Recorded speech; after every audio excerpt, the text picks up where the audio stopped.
Hello friends, welcome to mom secret. இன்றைக்கி நம்ம பார்க்க போகிறது சூப்பர் டேஸ்டியான ஒரு மேங்கோ பிக்கல் தான். இது செய்கிறது ரொம்ப ஈஸிங்க. ஒரு 15 நிமிஷம் டைம் இருந்தால் போதும் இந்த ஊறுகாய் ரெடி பண்ணிடலாம். மாங்காய் துருவுறது ஒன்று தான் இதில் வேலை, வேறு எதுவும் பெருசாக வேலை இருக்காது. இந்த மாங்காய் ஊறுகாய் செய்கிறதுல ரொம்ப ஈஸியான ஒரு ப்ரிப்பரேஷன் தான் இந்த ஊறுகாய் பண்ணுறது. வாங்க அது எப்படி செய்யலான்னு பார்க்கலாம். அதுக்கு முன்னாடி நீங்கள் இன்னுமுமே நம்ம சேனலை சப்ஸ்கிரைப் பண்ணலைன்னா இப்போ சப்ஸ்கிரைப் பண்ணிவிடுங்க. பக்கத்தில் இருக்க பெல் ஐக்கானையும் ப்ரெஸ் பண்ணிக்கோங்க. வாங்க இதுக்கு தேவையான பொருள் பார்க்கலாம். இதுக்கு நான் 2 பெரிய சைஸ் மாங்காய் எடுத்திருக்கேன். உங்களுக்கு எவ்வளோ தேவையோ அவ்வளோ எடுத்துக்கோங்க. இந்த ஊறுகாய் செய்கிறதுக்கு நிறைய இன்க்ரீடியன்ட்ஸ் தேவைப்படாது, கொஞ்சம் தான். நான் 300 ml நல்லெண்ணெய் எடுத்திருக்கேன். 4 table spoon chilli powder, 2 teaspoon மஞ்சள் தூள், 10லிருந்து 15 பூண்டு பற்கள் நல்லா உரித்து இப்படி வச்சுக்கோங்க. இந்த டிஷ்க்கு தேவையான உப்பு, 4 ஈர்க்க கருவேப்பிலை நல்லா வாஷ் பண்ணிவிட்டு ஈரம் போக தொடச்சி எடுத்துக்கோங்க. 1 ஸ்பூன் பெருங்காய பவுடர், நான் 4 நம்பர் காஷ்மீரி சில்லி எடுத்திருக்கேன். 4 டேபிள் ஸ்பூன் அளவுக்கு கடுகு, 1 டேபிள் ஸ்பூன் வெந்தயம். அவ்வளவுதான் இதுக்கு தேவையான பொருட்கள். இப்போ நாம் 2 மாங்காயை நல்லா ஈரம் போக தொடச்சி எடுத்துட்டு இந்த மாதிரி தோலோடு துருவி எடுத்து வச்சுக்கலாம்.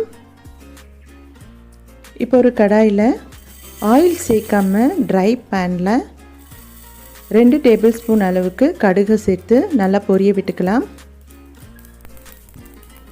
கடுகு இந்த மாதிரி நல்லா பொரிய ஆரம்பித்ததும் கூடவே வெந்தயம் சேர்த்துக்கலாம். இந்த வெந்தயம் நல்லா கோல்டன் ப்ரௌன் கலர் வர வரைக்கும் நம்ம கொஞ்சம் வெயிட் பண்ணணும். வெந்தயம் மறுக்கும்போது ஸ்லோ ஃப்ளேமில் வச்சு வறுத்து எடுத்துக்கணும். அந்த கோல்டன் ப்ரௌன் கலர் நமக்கு ஸ்லோவாக அச்சீவ் ஆகணும். ஃபாஸ்ட்டாக ஆச்சுன்னா வெந்தயம் கருகி கசப்பு வந்துடும். ஊறுகாயில் சில சமயம் கசப்பு தெரியறதுக்கு இதுதான் ஒரு காரணம். ஸோ இந்த வெந்தயம் கடுகு நல்லா வறுத்து இது தனியாக எடுத்து வச்சு ஒரு பொடி பண்ணி வச்சுக்கலாம். இப்போது அதே கடாயில் நம்ம நல்லெண்ணெய் சேர்த்துக்கலாம்.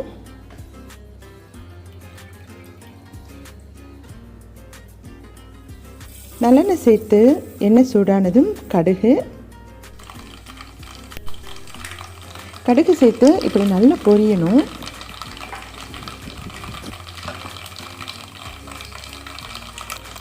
கடுகு பொரிஞ்சதும் நம்ம உரித்து வச்சுருக்க பூண்டு பற்களை இதில் சேர்த்துக்கலாம்.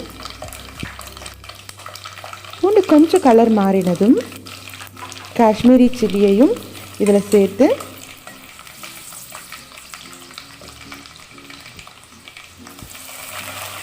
கூடவே கருவேப்பிலை. இப்போ கேஸ் ஆஃப் பண்ணிடலாம். பெருங்காயத்தூள் சேர்த்து இந்த எண்ணெயை அப்படியே எடுத்து நம்ம ஆற வச்சுக்கணும். இந்த எண்ணெயை நம்ம சூடாக ஊறுகாயில் சேர்க்க போகிறதில்ல. ஸோ இது தனியாக எடுத்து வச்சிடலாம். இப்போ ஒரு பவுலில் துருவி வச்சுருக்க மாங்காவை இதில் சேர்த்துடலாம். மாங்காய் இப்படி தோலோடு நீங்கள் துருவி எடுத்துக்கோங்க. அப்போ தான் ஊறுகாய் ஊற நல்லா அது ஒரு பீஸாக நமக்கு கிடைக்கும். இல்லைனா தோல் எடுத்துகிட்டு நீங்கள் துருவிட்டிங்கன்னா மாங்காய் ஊற அது நல்லா மேஷ் ஆகி குழன்னு இருக்கும் அந்த ஊறுகாய். ஸோ இப்படி துருவிக்கோங்க. ஆனால் மாங்காவோட தோல் கசப்பு தன்மையோடு இருந்துச்சுன்னா தோலை சீவிட்டு துருவி எடுத்துக்கோங்க. இப்போ நாம் அதில் மிளகாய்த்தூள் சேர்த்துக்கலாம்.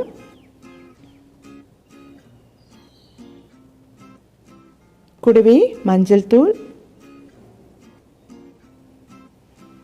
டிஷ்க்கு தேவையான சால்ட்,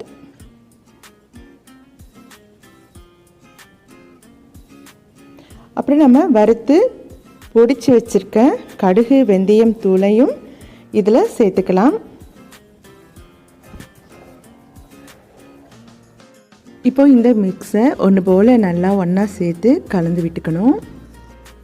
இந்த ஊறுகாய் ப்ரிப்பரேஷனுக்கு ஒரே ஒரு விஷயம் மட்டும் பண்ணக்கூடாது.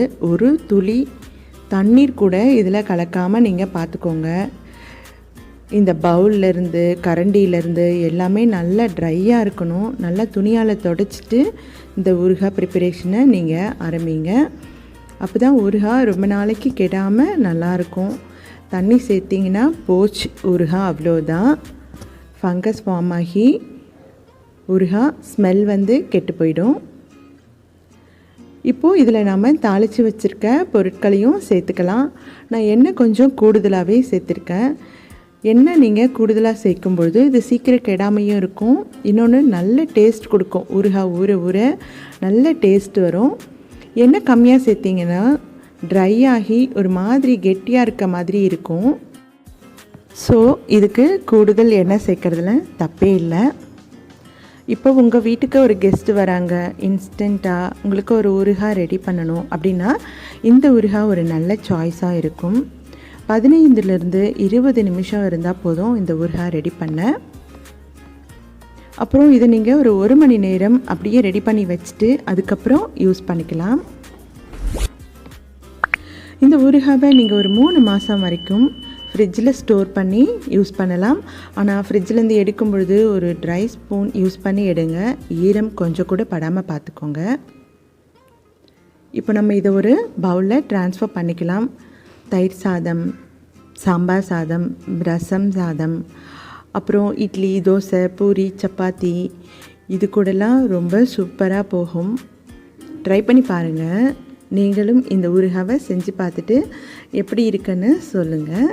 நிஜமாகவே இந்த ஊறுகாய் உங்களுக்கு பிடிச்சிருந்துச்சுன்னா நீங்கள் நம்ம சேனலை சப்ஸ்கிரைப் பண்ணிவிட்டு லைக் பண்ணிவிட்டு உங்களோட அபிப்பிராயத்தை கமெண்ட்ஸில் சொல்லுங்கள். தேங்க்யூ. உங்கள் வாழ்வில் சுவையும் மனமும் பெருகட்டும்.